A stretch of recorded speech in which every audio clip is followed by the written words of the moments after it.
The dark side of building wealth. Nobody tells you what happens after you start winning. Not the motivational gurus.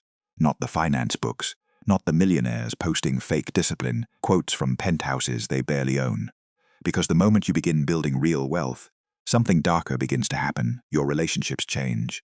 People start measuring your value differently. Conversations become strategic. Trust becomes expensive. And slowly, you realize money doesn't just buy freedom, it reveals hierarchy. The uncomfortable truth is that wealth changes the way people look at you. But even worse, it changes the way you look at people.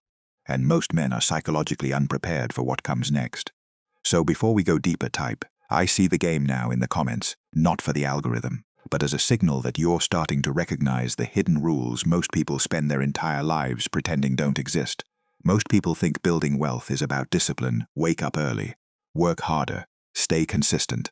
That's the version sold to the public because it sounds clean, controlled, morally acceptable. But real wealth creation has always had a darker side hiding underneath it. A side nobody talks about openly because once you see it, you can never look at success the same way again. See, money doesn't just change your bank account, it changes your psychology, and the first thing it destroys is innocence. In the beginning, most people chase wealth for simple reasons: freedom, security, respect. They want to escape stress, help their family, prove something to themselves, but then they enter the real game, and that's where everything changes. Because the higher you climb, the more you realize the world is not built on fairness. It's built on leverage, influence, perception, access. The people at the top understand something the average person never does. Money is rarely about money. It's about control over time, control over opportunities, control over people, control over consequences. That's why wealthy people often appear emotionally detached. It's not always arrogance.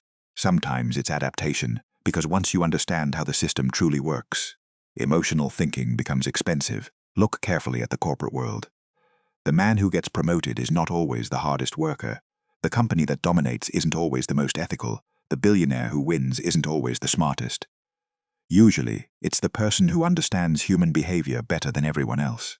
And that realization changes people. You stop seeing society as a moral system and start seeing it as a strategic one. That's the dark transition.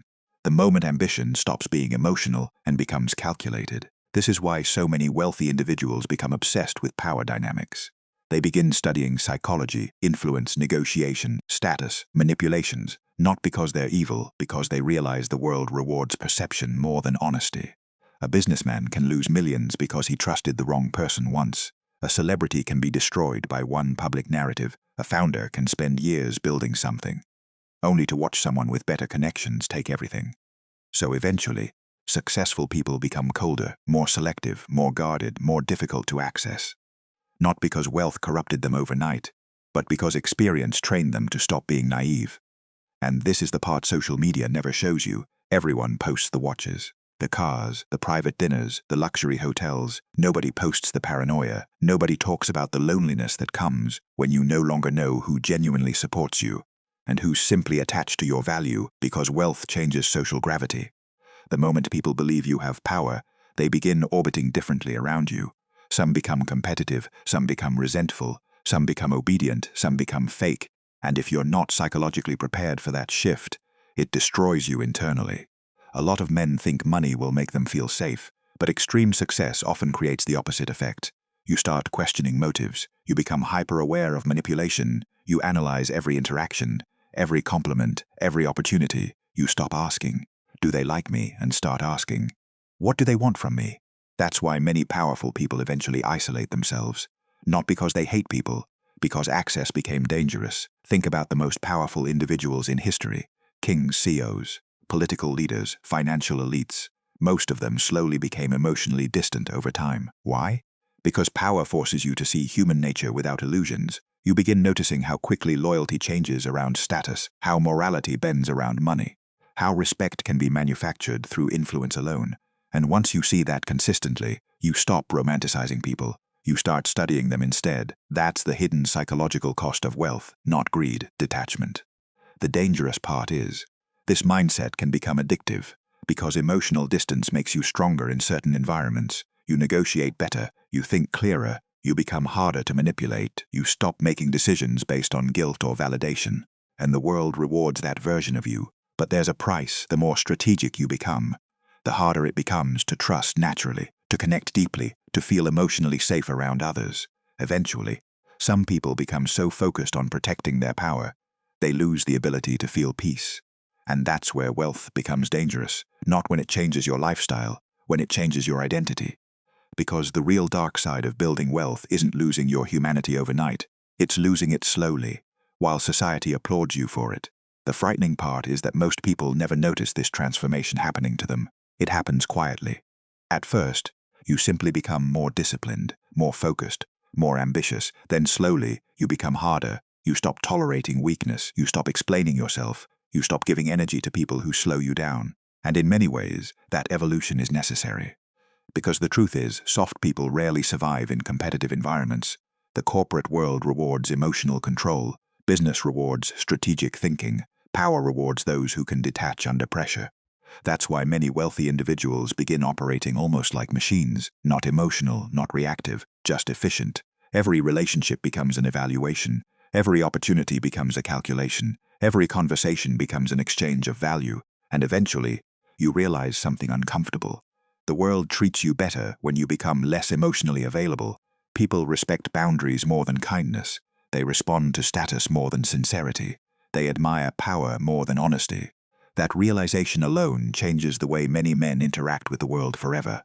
But this is where the real danger begins, because once you discover that emotional detachment works, it becomes tempting to remove emotions completely. That's the trap. A man starts building wealth to gain freedom, then accidentally builds a psychological prison around himself. He has money, influence, prosperous, but internally, he trusts nobody, and this is more common than people think. Look at high-level entrepreneurs, celebrities, athletes, executives. Many of them live surrounded by people, while feeling completely isolated. Why? Because power changes the authenticity of human interaction. The more valuable you become, the harder it becomes to know who truly sees you as a person, and who sees you as an opportunity. That uncertainty creates psychological armor, and armor may protect you. It also disconnects you. This is why some wealthy people become obsessed with control. Control over schedules, control over relationships, control over environments, control over emotions. Because when you've seen betrayal, manipulation, fake loyalty, and strategic friendships enough times, unpredictability starts feeling dangerous. So they tighten everything. But eventually, constant control creates emotional exhaustion.